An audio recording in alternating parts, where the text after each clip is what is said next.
En un instant, el mundo de Mateo se detuvo. El paquete, envuelto en papel marron y celado con cinta desgastada, descansaba sobre la mesa de madera de la cocina, como una bomba a punto de estallar. Nadia en el pequeño pueblo de Ronda, encaramado en las colinas de Málaga, esperaba que los padres de Diego, su difunto esposo, volvieran a contactarlo después de 3 años de silencio gélido. Mateo, de 25 años, sentía el peso de las miradas del pueblo cada vez que cruzaba la plaza. Ronda no era precisamente un bastión de aceptación para un hombre que había amado a otro hombre, y mucho menos para alguien que encargaba el duelo como una sombra. Sus manos temblaron al abrir el paquete. Dentro, envuelto en un pano de lino, había un vestido blanco de niño, delicado, con bordados intrincados. En el dobladillo, un nombre, Alejandro. ¿Quién es Alejandro? Susurró Mateo, su voz quebrantos como cristal.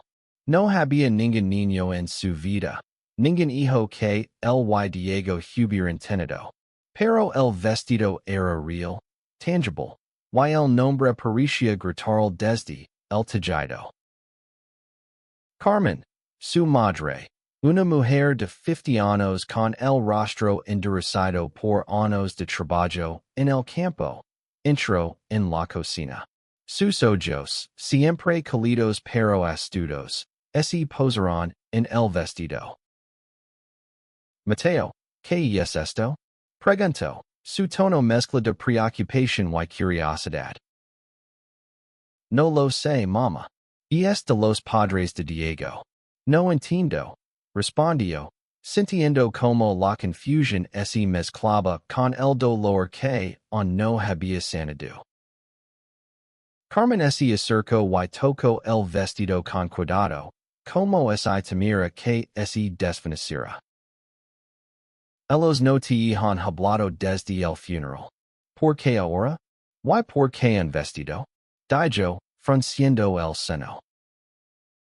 Mateo no tenía respuestas.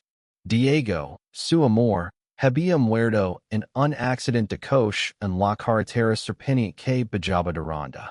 Los padres de Diego, conservadores y distantes, nunca aceptaron su relación. Lo culparon a él, a Mateo, por corromper a su hijo. Y ahora, este regalo. Un vestido. Un nombre. Una pregunta que ardía en su pecho. Esa noche, Mateo no pudo dormir.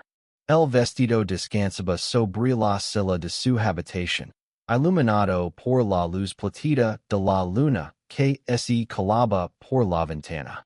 Recordó los días con Diego, las risas compartidas bajo los olivos, las noches susurrando sueños imposibles, la boda secreta en una capilla abandonada. Pero también recordó el rechazo, las miradas de desprecio, las palabras afiladas de los padres de Diego. Decidió que no podía ignorarlo. Al día siguiente, tomaría el autobús a Granada, donde vivían los padres de Diego. Necesitaba respuestas. El autobús transitaba por las carreteras andaluzas, y Mateo miraba por la ventana, perdido en sus pensamientos.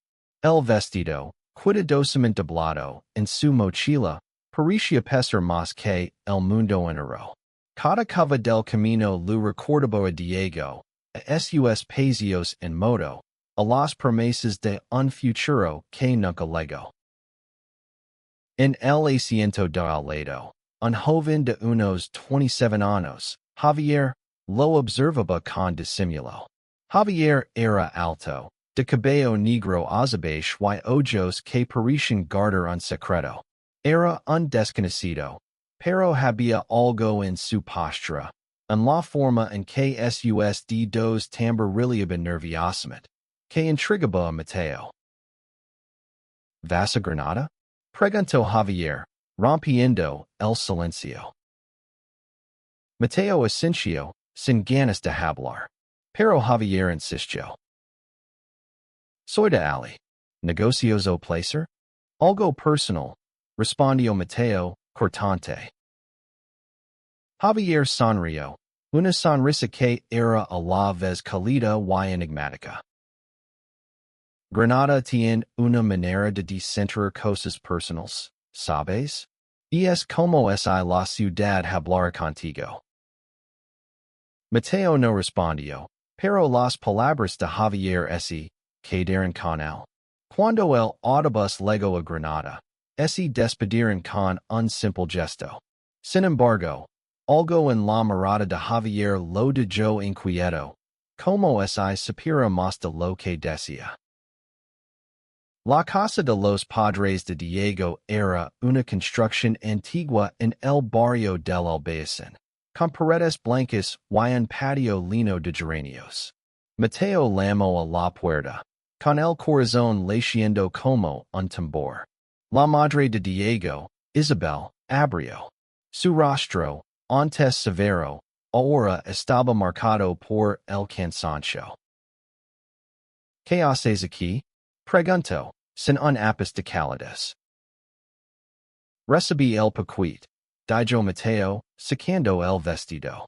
¿Qué significa esto? ¿Quién es Alejandro? Isabel palideció. Por un momento, pareció que iba a cerrar la puerta, pero algo en los ojos de Mateo, tal vez el dolor puro que reflejaban, la detuvo. Pasa, dijo finalmente, su voz temblorosa. Dentro, el padre de Diego, Antonio, estaba sentado en un sillón. No levantó la mirada. Isabel tomó el vestido y lo sostuvo como cámara. Alejandro era el nombre que Diego quería para su hijo, dijo ella, casi en un susurro. Antes de conocerte, él tenía planes con otra persona. Mateo sintió que el suelo se desvanecía bajo sus pies. ¿Otra persona? Diego había tenido una vida antes de él, una vida que nunca mencionó. ¿Quién? Preguntó, su voz apenas audible. Isabel dudó, pero finalmente habló. Una mujer. Se llamaba Elena. Las palabras de Isabel resonaban en la mente de Mateo como un eco cruel. Elena. Una mujer. Un hijo. Diego nunca le había hablado de esto. Cada recuerdo de sus años juntos, cada promesa, ahora parecía tenido de duda. ¿Por qué me envían esto ahora? Preguntó Mateo, su voz cargada de rabia contenida. ¿Por qué un vestido? Antonio, que hasta entonces había permanecido en silencio, levantó la mirada. ¿Por qué creemos que mereces saber la verdad? Diego no fue honesto contigo. Mateo sintió un nudo en el estómago. Isabel continuó, su voz más suave pero igualmente dolorosa. Elena estaba embarazada cuando Diego la dejó. El cambio. Nos dijo que había encontrado su verdadero amor. Contigo. Pero Elena dio a luz a un niño. Alejandro. Mateo se tambaleó. Un hijo. Diego había tenido un hijo. ¿Dónde está? Preguntó, casi sin aliento. Mario, respondió Isabel, con lágrimas en los ojos. Alejandro murió a los 2 años. Una enfermedad. Elena nunca se recuperó, y nosotros no supimos cómo manejar el dolor. Te culpamos, Mateo, pero no fue justo. El vestido, explicó Isabel, era un regalo que Elena había hecho para Alejandro antes de su muerte. Lo habían guardado todos estos años. Un recordatorio de su nieto perdido. Enviárselo a Mateo fue su manera de cerrar una herida, de pedir perdón sin palabras. Mateo salió de la casa aturdido, El Vestido, en sus manos como una reliquia de una vida que nunca conoció. Camino sin rumbo por las calles del Albayazín, hasta que se encontró en la Plaza Nueva. Ali, bajo la sombra de un árbol, vio a Javier. ¿Estás bien? Preguntó Javier, acercándose. Mateo negó con la cabeza.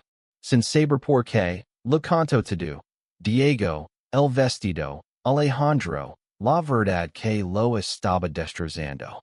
Javier escuchó en silencio, su mirada fija en Mateo, como si entendiera más de lo que dejaba ver. No estás solo en esto, dijo Javier finalmente. A veces, el pasado nos encuentra para que podamos seguir adelante. Los días siguientes fueron un torbellino para Mateo. Regresó a Ronda, pero no podía dejar de pensar en Alejandro, en Elena, en el Diego que no conoció. El vestido seguía en su habitación, un recordatorio constante de los países rotos de su vida. Pero también estaba Javier. Desde aquel encuentro en Granada, intercambiaron mensajes. Javier era un artista, un pintor que capturaba los colores de Andalucía en lienzos vibrantes. Había algo en él, una calidez que contrastaba con el frío que Mateo sentía en su interior. Una tarde, Javier apareció en Ronda. Pensé que podrías necesitar un amigo, dijo, con esa sonrisa que desarmaba cualquier defensa. Pasaron por el Tajo, el profundo canon que dividía el pueblo. Mateo, por primera vez en días, sintió que podía respirar. Javier hablaba de su vida, de cómo había dejado Granada para escapar de las expectativas de su familia, de cómo había luchado por ser él mismo en un mundo que no siempre lo aceptaba. ¿Alguna vez has sentido que no encajas? Preguntó Javier, deteniéndose junto al borde del canon. Todos los días, respondió Mateo, con una risa amarga. Especialmente aquí. Javier lo miró, sus ojos brillando bajo la luz del atardecer. Entonces, encaja conmigo. El corazón de Mateo dio un vuelco. Era demasiado pronto, demasiado complicado. Pero la mano de Javier, cálido y firme, rozó la suya, y por un momento, el dolor pareció desvanecerse. Sin embargo, la sombra del vestido no lo dejaba en paz. Carmen, siempre observadora, notó el cambio en su hijo. Ese chico, Javier, te hace sonreír, dijo una noche, mientras pelaban arañas en la cocina. Pero no puedes huir de lo que llevas dentro, Mateo. No estoy yendo, respondió él, aunque no estaba seguro de creerlo. Carmen suspiró. Diego te amo, pero también te oculto cosas. No dejes que eso defina lo que viene ahora. Una carta llegó a casa de Mateo una semana después. Era de Elena, la mujer que había sido parte del pasado de Diego. La carta era breve pero devastadora. Elena explicaba que, tras la muerte de Alejandro, había quedado en una depresión profunda. Diego había intentado ayudarla, pero su amor por Mateo lo cambió todo. Elena no lo culpaba, pero necesitaba que Mateo supiera que Alejandro había sido amado, incluso en su corta vida. La carta incluía una foto, un niño pequeño, de ojos grandes y sonrisa traviesa, vestido con el mismo vestido blanco que ahora descansaba en la habitación de Mateo. Mateo lloró por primera vez en meses. No era solo por Diego, sino por Alejandro, por Elena, por la vida que podría haber sido. Lamo a Javier, y el lego esa misma noche. Sentados en el tejado de la casa de Mateo, bajo un cielo estrellado, hablaron hasta el amanecer. Javier compartió su propia historia. Como había salido del armario a los 18 años, como su familia lo había rechazado, como había encontrado refugio en el arte. Nunca dejes que el dolor te diga quién eres, dijo Javier, tomando la mano de Mateo. Por primera vez, Mateo sintió que podía soltar el pasado. No del todo, pero lo suficiente como para mirar hacia adelante. El pueblo de Ronda no era ajeno a los rumores. La llegada de Javier, sus paseos con Mateo, no pasaron desapercibidos. Una tarde, mientras caminaban por la plaza, un grupo de hombres los increpó. ¿Qué? Ahora tienes un nuevo novio, gritó uno de ellos, con una risa cruel. Mateo sintió la rabia crecer en su pecho, pero Javier lo detuvo antes de que respondiera. No vale la pena, susurró. Pero Mateo no podía quedarse calado. Diego era mi esposo. Y lo amaré siempre. Pero no voy a vivir escondiéndome por gente como tú. La plaza se quedó en silencio. Algunos miraron con desprecio, pero otros, incluidos algunos ancianos, asintieron con respeto. Carmen, que había presenciado la escena desde la distancia, se acercó y tomó la mano de su hijo.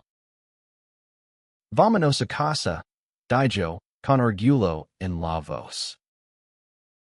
Esa noche, Mateo tomó una decisión. Guardaría el vestido de Alejandro como un recordatorio de que el amor, aunque doloroso, siempre dejaba una marca. Pero también decidió abrir su corazón a Javier, a la posibilidad de un nuevo comienzo. Meses después, Mateo y Javier organizaron una pequeña exposición de arte en Ronda. Los lienzos de Javier, linos de colores que reflejaban el alma de Andalucía, contaban historias de amor, perdida y redención.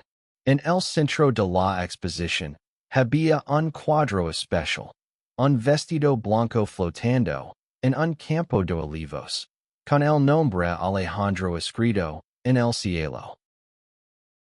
Mateo, de pie junto a Javier, sintió una paz que no había conocido en años.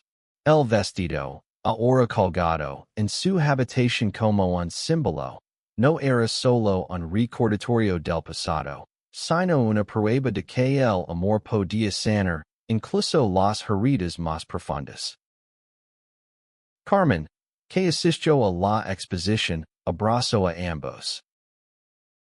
Diego estaría orgulloso, dijo, con lágrimas en los ojos. Y tú, Mateo, estás viviendo. Eso es lo que importa. El cuento termina con Mateo y Javier caminando de la mano por las calles de Ronda, bajo la luz de la luna. El pueblo, aunque lento en cambiar, comenzaba a aceptar que el amor no conoce fronteras. Y en el corazón de Mateo, el nombre de Alejandro brillaba como una estrella, recordando que incluso en la perdida, siempre hay espacio para la esperanza.